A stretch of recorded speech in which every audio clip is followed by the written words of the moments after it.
The million-dollar question circling the Golden State Warriors is centered around Steph Curry and his future in Golden State. But there are also concerns about pairing him with the right partner before he bows out, and one name stands out: Jordan Poole. Back when they shared the court, Steph's brilliance and Poole's rising talent created some electrifying moments for the Golden State Warriors. The two had chemistry that felt like a preview of the franchise's future, until it all unraveled when Poole went out the door. Now, as Poole seems to be finding his groove again, there's speculation about whether a reunion could be on the horizon. But will we ever see Poole suit up for the Dubs again? And realistically, what are the odds of that happening? It's no secret that the Warriors' championship window isn't what it used to be. Some argue that trading Poole was the first domino in what could become a franchise downfall. Think about it. This is a guy they just locked down with a massive 4-year, $123 million extension in 2022. He was only 23 at the time and clearly viewed as Steph's eventual successor.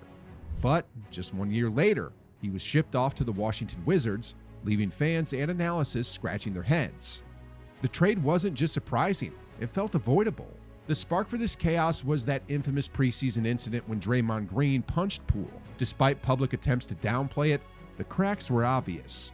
The Warriors' disappointing playoff exit to the Lakers in 2023 only solidified the narrative, with both Draymond and coach Steve Kerr admitting the incident lingered in the locker room all season. And Poole, his struggles on the court mirrored the team's dysfunction.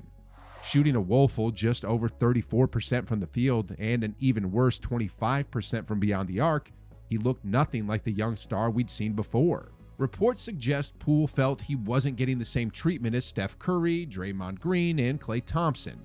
And honestly, who can blame him? It's tough being the young guy trying to prove yourself when the organization's focus seems locked on its veteran stars. To be clear, this situation wasn't Poole's fault, but Draymond Green's unwillingness to mend fences with him made things worse. Before the incident in October 2022, Poole reportedly saw Draymond as a mentor, even something like an older brother. That bond shattered after that punch, and attempts to repair it went nowhere.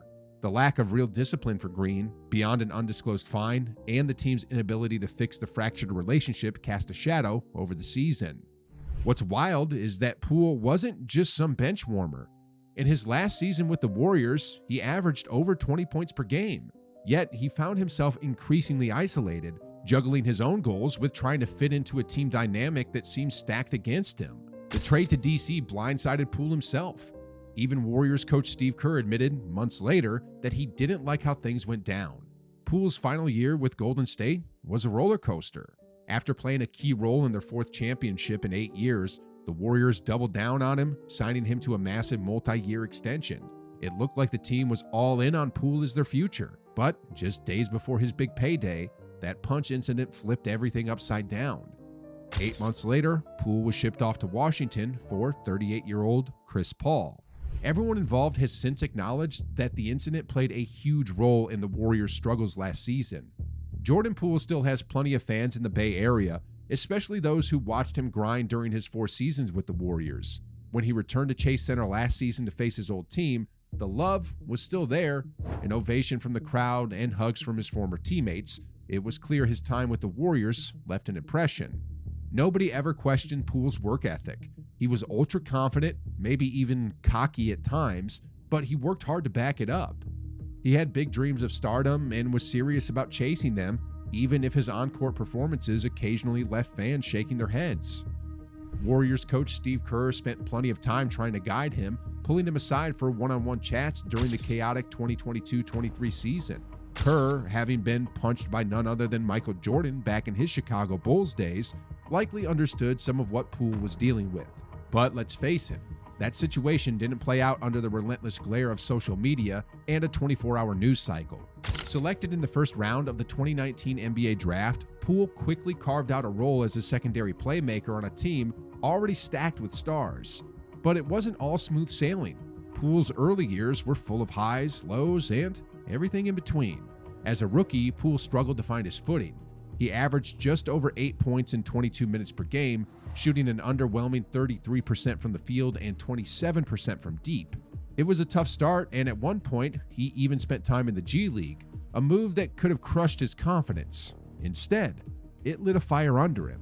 By the 2021-22 season, Poole had flipped the script entirely. He averaged over 18 points, 4 assists, and over 3 rebounds on almost 45% shooting, making himself a strong candidate for both the Most Improved Player and Sixth Man of the Year awards. Filling in for Steph Curry during the Warriors' final 12 regular season games, Poole stepped up massively, averaging over 25 points while shooting over 37% from deep. Those performances helped Golden State close the season on a high, with 5 straight wins heading into the playoffs.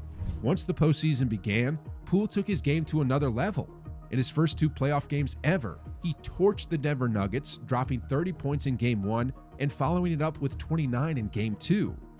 Across those 2 games, he shot a jaw-dropping 65.5% from the field. At just 22 years old, Poole had defenses scrambling, hitting shots so absurd they drew comparisons to Steph Curry himself. Klay Thompson even dubbed him Baby Steph Curry. Poole's impact wasn't limited to just the opening round. He played a key role throughout the playoffs, starting all 5 games in the first round against Denver and even leading the team in scoring in Game 1. He later dropped 31 points in a Western Conference semifinal victory over the Memphis Grizzlies. He went on to score 20-plus points in 7 of the Warriors' 16 Western Conference playoff games. By the time Golden State lifted the trophy, Poole had solidified himself as a key contributor, averaging over 13 points per game in the finals against the Celtics. What made Poole so valuable wasn't just his scoring ability, it was how he scored. When defenses were hyper-focused on shutting down Steph, Poole had a talent for hitting those impossible momentum-shifting shots. Whether it was at the rim, from mid-range, or beyond the arc, Poole brought a new dimension to the Warriors' offense that they had missed since Kevin Durant's departure. His shot creation and incredible range gave the Warriors a much-needed edge, allowing Steph to conserve energy during stretches when it mattered most. Interestingly, Poole even started the playoffs ahead of Steph, who was easing back from an injury. This setup led to the creation of the infamous PTSD lineup: Poole, Thompson, Steph, and Draymond. That 4-pronged attack became a nightmare for opposing defenses, adding yet another chapter to Golden State's long list of innovative lineups. The following season, Poole built on his breakout year, posting a career-high over 20 points per game. But there were cracks beneath the surface. His shooting percentages dipped, with just 43% from the field and over 33% from 3, and turnovers became an issue as he averaged over 3 per game. More than anything, though, the infamous preseason incident with Draymond Green cast a shadow over everything. Poole's first season with the Washington Wizards has been a whirlwind of extremes. One moment, he's shockingly bad. The next, he's flashing the kind of brilliance that reminds you why the Wizards gambled on him in the first place. Honestly, everyone thought Poole would be a safe bet for a rebuilding team. He showed enough during his time with the Warriors to suggest he could thrive as a centerpiece for a young squad. Sure, he probably wasn't going to dominate the league in scoring, but the idea that he'd completely flop seemed far-fetched. The start of his Wizards stint was, let's say, rough. Eventually, interim head coach Brian Keefe moved Poole to the bench, and that shift seemed to help. In his final 21 games, Poole's performance improved, and he even got the chance to start in 9 games when Tyus Jones was sidelined. And while the results weren't earth-shattering, they showed flashes of what he could offer. His first season in DC, however, was a disaster. Playing mostly off the ball next to Tyus Jones, Poole often felt out of rhythm, forcing shots and struggling with efficiency. It was so bad that his true shooting percentage dropped to the second worst of his career, just barely ahead of his rookie numbers. Even worse, despite Washington being a team devoid of star power, Poole ended up coming off the bench in 12 of his 78 games. For a player with such a huge opportunity to lead, it's hard to call his first year in Washington anything but disappointing. He averaged just over 17 points per game in 30 minutes, and his efficiency was nowhere near the level you'd hope for from a franchise cornerstone. Of course, Poole's time in Washington is shadowed by the lingering drama of how he got there in the first place. His departure from the Golden State Warriors was a messy one, to say the least. At least there's some silver lining, though. Poole's second season with the Wizards is showing signs of promise. In an early season matchup between the Warriors and the Wizards, Poole dropped 24 points in a 112-125 loss, giving the Dubs a front-row seat to his progress. This time around, Poole looks more comfortable in his role as the Washington's go-to guy. He's no longer forcing things like he did last year, and that patience is paying off. The Golden State Warriors find themselves in an interesting position heading into the future. After missing the playoffs this season, they're stuck with a pricey, veteran-heavy roster that doesn't quite have the magic it used to. A big question mark hovering over the team is Draymond Green.